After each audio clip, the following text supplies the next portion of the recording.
검은 돌담과 노란 유채꽃이 어우러지는 풍경. 강렬한 대비와 독특한 아름다움이 제주 섬을 수놓는다. 짙푸른 바다와 만나 또 다른 풍경을 만들어내는 노란 물결. 제주의 유채꽃은 특별하다. 찬란하지만 결코 화려하지 않고 사람이 만들었지만 가장 자연과 닮은 풍경. 봄날 제주를 떠올리면 노란 유채꽃이 가슴 가득 피어난다.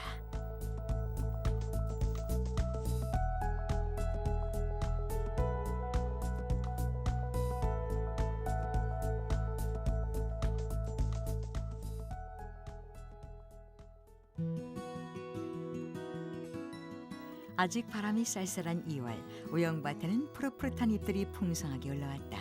유채나물이다. 유채는 집 가까이 우영밭에서도 편하게 재배되는 작물이다. 제주는 월동 기간에도 동해 위험성이 없어 유채 재배 적지이기 때문이다.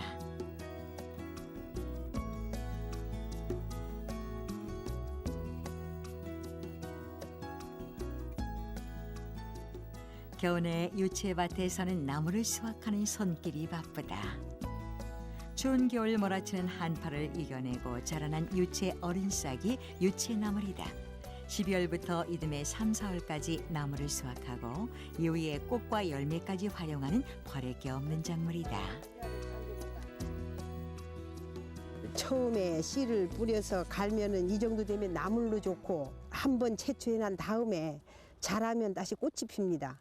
그러면 아주 꽃이 아주 만발하면 그렇게 예뻐요. 그러면 관광객도 많이 와가지고 참 즐기고 또 그 다음에 꽃이 지면 이제 그 열매를 해가지고 열매도 참 돈이 많이 가요. 그것도 이제 기름을 짜먹어서 식용유로 해도 우리가 지금 사 먹는 식용유보다 참 좋고 몸에. 유채 어리고 연한 잎은 대표적인 봄나물로 제주 사람들의 찬거리다. 떡국, 된장국 등 국거리로 쓰는 것은 물론 나물로 무쳐 먹기도 하고 쌈 채소로 먹기도 한다.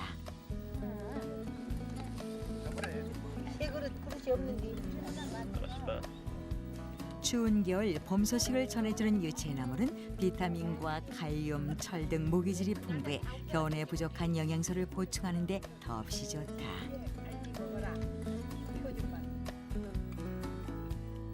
독특한 향과 맛을 내는 유채김치, 무침 등은 제주의 일상적인 반찬일 뿐 아니라 다른 지역으로 출하될 만큼 인기가 높다.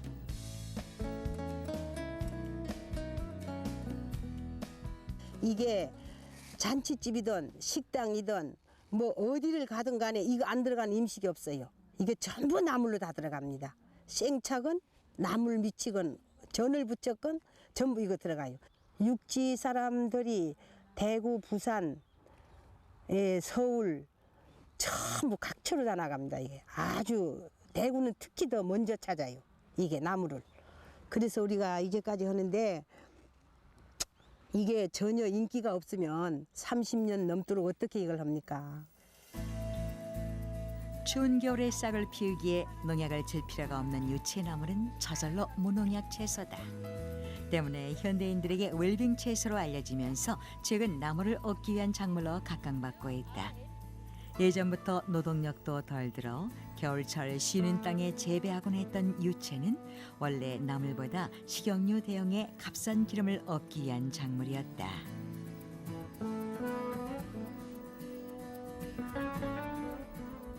제주에서 유채를 재배하기 시작한 1960년대 초반, 제주의 유채 재배 면적이 전국의 75.9%, 생산량은 80.8%를 차지할 정도였다. 때문에 제주가 전국 유채 생산량과 가격 결정에 영향을 줄 만큼 황금 작물이었다. 하지만 80년대 이후 수입산 콩기름에 밀려 보리의 60% 수준으로 농가 소득이 감소하면서 경관 작물로 명맥을 유지하고 있다. 과거에는 그 밀원 그런 식물로 이용이 됐었고, 그리고 식용유뿐만 아니라 최근엔 그 제주도가 관광지이기 때문에 경관작물로 많이 활용이 되고 있습니다. 유채꽃은 그 산동채라는 그런 품종이 있는데 이 품종은 한 9월에 파종하게 되면 그해 한 11월부터 다음해 3, 4월까지 것을 볼 수 있고 그리고 그 기존 품종은 한 4, 5월까지 개화가 가능하기 때문에 여러 가지 그 경관 작물 이용성에서도 굉장히 도움을 줄 수 있는 그런 작물이라 볼 수 있습니다. 매년 봄이면 제주에서 열리는 유채꽃 축제. 드넓은 밭 가득 펼쳐진 노란 유채꽃의 물결 속에서 관광객들은 봄의 향기를 느낀다. 제주를 상징하는 아름다운 관광자원. 관광객들은 유채꽃을 배경으로 사진을 찍으며 제주에서만 느낄 수 있는 봄날의 추억을 새긴다. 밝고 깨끗하다 그런 생각이 들고요. 너무 색깔 우리가 보통 노란 거라 그러면 그냥 탁하다 그런 생각하는데 너무 그 환상적이게 그 자연 그 미가 있는 것 같습니다. 너무 보기가 좋습니다. 단색이잖아요, 단색. 보통 꽃 보면은 빨갛고 노랗고 여러 가지 색깔이 있는데 딱 하나예요, 하나. 이런 게 제주도 같아요, 그런 것이. 변함없다는 것이. 이 바람을 다 견디고 피어나니까 겨울을 이겨내고 오는 봄과 똑같은 것 같아요. 그래서 유채꽃 하면 봄이고 또 뭐 제주도 하면 유채꽃이고 봄이 또 가장 먼저 오는 곳이 제주도라고 하잖아요. 그래서 다 너무 어울리는 것 같아요. 한때 식용유 공급원이자 꿀벌의 밀원이었던 유채꽃은 이제 제주를 대표하는 경관작물로 변모했다.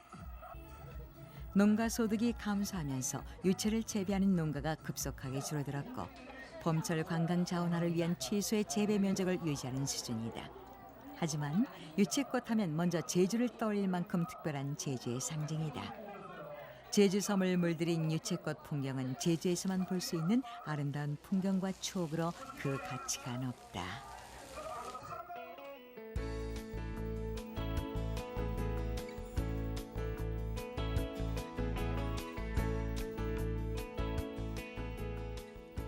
유채는 아름다운 경관만 제공하는 것이 아니다.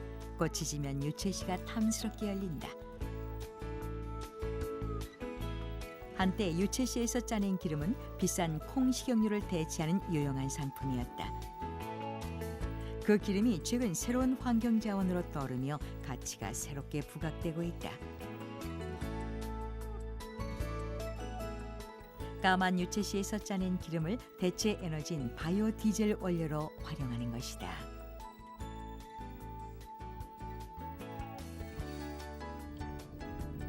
제주도 농업기술원의 유채 시험 포장.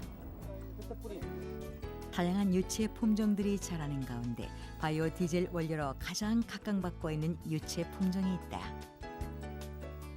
선망이라는 품종으로 겉으로 보기에는 일반 유채와 비슷하다. 하지만 선망에서 생산된 기름은 바이오 디젤 원료로 적합한 조건을 갖추고 있다. 유채가 그 바이오 원료용으로 이용되려고 하면은 일단 그 성분 중에 에르직산이 적어야 되고 그리고 올레인산이 높아야 됩니다. 그래서 최근에 육종으로 인해서 선발된 그 선망 품종이 이런 조건에 많이 부합되기 때문에 선망 품종을 그 바이오 디젤 원료용 그 시범 사업에 지금 보급이 되어 있는 그런 상태입니다. 바이오 디젤 원료로 쓰이는 유채 기름을 생산하기 위해 제주도에서는 선망 품종의 유채 재배가 본격화되고 있다. 이 사업은 유채꽃의 관광 자원화와 신재생 에너지인 바이오 디젤 생산 등 일석이조의 효과가 기대되고 있다. 끝없이 펼쳐지는 노란 유채꽃의 물결, 독일 메클렌부르크 지역의 풍경이다. 대규모로 재배된 유채는 기계를 이용해 수확되어 효율성을 높인다. 유채는 환경과 경제라는 두 마리 토끼를 잡는 유용한 작물로 자리를 잡고 있는 것이다. 주유소에서는 유채에서 나온 대체 에너지 바이오 디젤을 판매한다. 화석 연료인 경유를 대체하고 대기 오염을 줄이는 친환경 에너지로서 유채 바이오 디젤이 실용화되고 있는 것이다. 바이오 디젤을 생산하는 원료로서 유채 기름은 해바라기 씨유나 대두유, 폐식용유 등에 비해 월등히 효율성이 높다. 때문에 우리나라에서도 바이오 디젤용 유채 재배 면적을 연차적으로 늘려 오는 2014년에는 10만 헥타르까지 확대할 계획인데 제주는 시범사업지구로 선정됐다.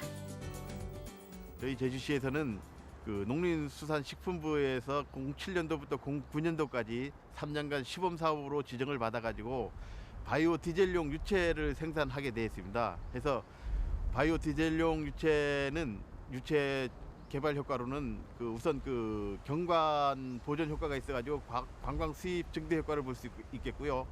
다음에는 그 신에너지 개발 그 디젤용 정제함으로써 그 석유 수입 대체 효과를 볼 수 있다고 볼 수 있겠습니다. 그래서 특히 저희들 그 매년 과잉 생산돼 가지고 처리에 어려움을 겪고 있는 그 월동 채소류 재배 면적을 분산시키는 효과가 있습니다. 그래서 월동 채소류 재배 농가나 유채 재배 농가가 공히 그 지역 경제에 기여할 부분이 크다고 볼 수 있겠습니다.